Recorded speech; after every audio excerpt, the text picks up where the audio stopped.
house prices then, shall we? Rising at their fastest pace in 5 years, and April saw a moving frenzy according to Britain's biggest mortgage lenders. So what's happening to the housing market where you live? Have you spotted what's going on?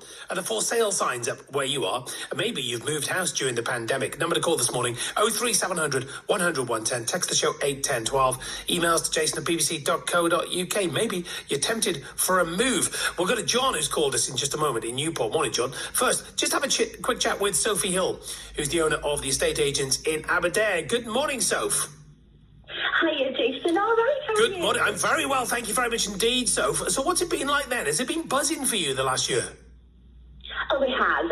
I suppose ever since sort of the COVID hit, where we thought maybe it would go, down and the market would slump, it's absolutely booming. It's incredible. It's very stressful at times. I can imagine. It's exciting. Yeah, but I've been looking at your Twitter feed as well and your YouTube videos as well. You are very busy. Why do you think so many people are moving then? Is it because that if they've been lucky enough to keep hold of their employment, that they're not going on holiday, maybe not spending money on cars and going out, and people thinking, well, maybe now is the time?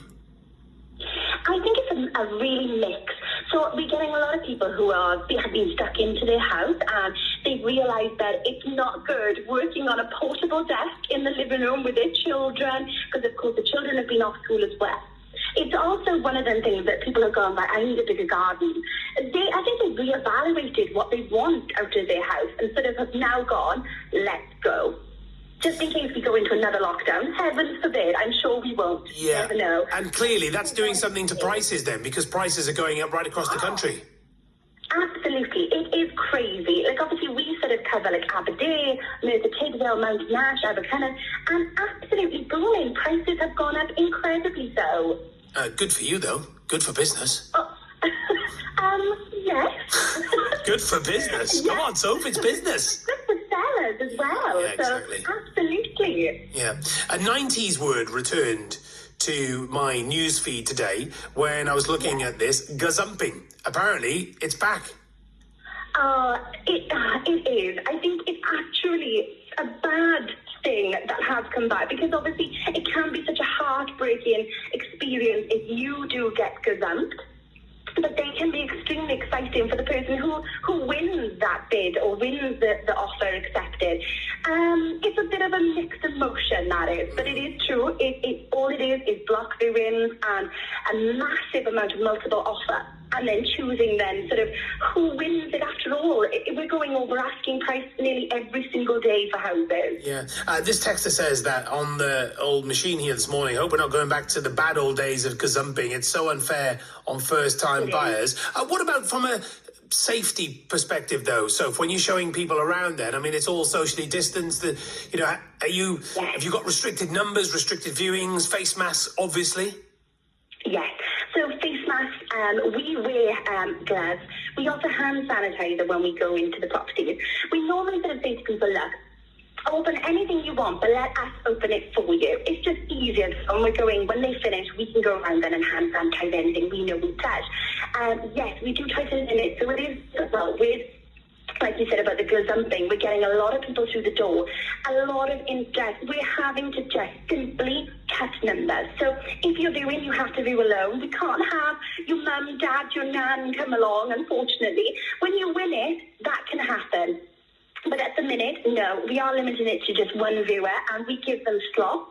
They've got slots, they come in, they have a good look around, and it is quite a quick decision on whether you want it or not. Yeah, of course. So stay with me if you can, because I've got Johnny Newport on the line, and he's called earlier, and I'm so delighted he's rung the show, and maybe you can offer him a little bit of advice as well. Yeah. All right, John, morning. Well, I've actually kind of changed what I was going to say, and I don't want this to be about sort of buyer versus agent. Okay, all right. But as you, the key word there, and so I forget the lady's name, so my apologies. Sophie and John. John meet Sophie, Sophie meet John. One big family. I think Go you on. hit the nail on the head there, really, Jason. And I think this is where the problem lies. And obviously, last week, the agenda was all politics as well. Business, and that's the problem. And you also used the word, I think both of you used the word win, or it may have just been Sophie. No one wins.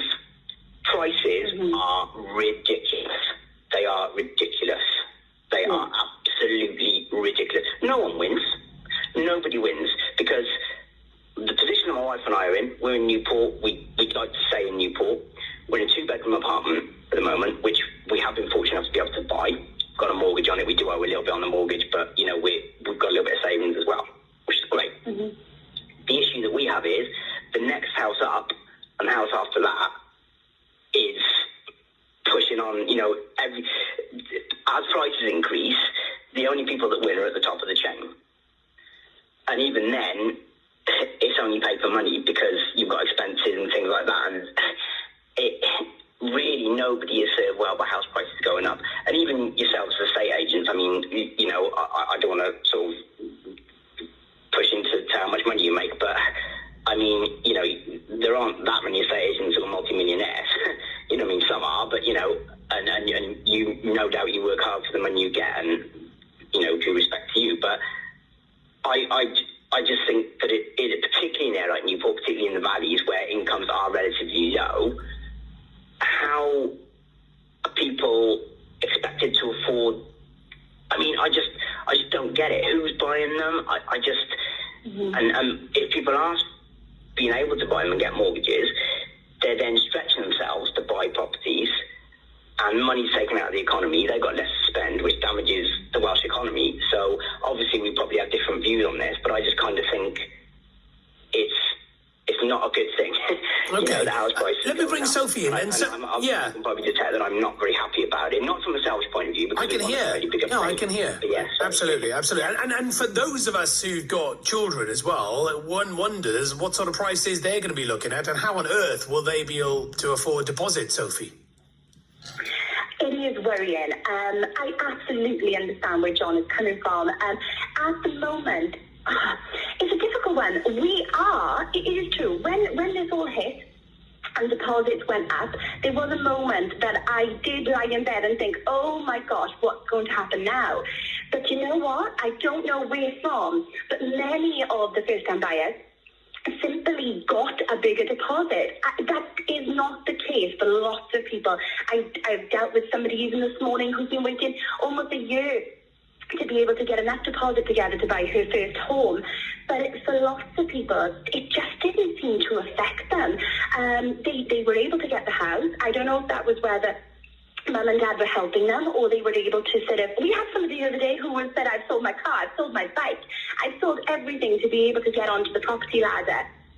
So I think it has gone a bit wild. At the minute, what we're finding in our area is the people who are selling, to say, for example, the first-time buyers, it's the middle people. So the middle people who are then looking for the bigger house, there is no house available for them because the first-time buyers are actually affording massive amounts of houses as well. Yeah. So they're not buying the littler properties or the littler value houses. They're actually affording the £300,000-400,000 houses as well. It's so fascinating, isn't it? Sophie, you've been brilliant today. Thank you so much. I can feel your passion right across the radio airwaves this morning. And I'm being told as well you're a big Radio Wales fan. So it's a pleasure to have you on the programme. Thank you. That's Sophie Hill, estate agent.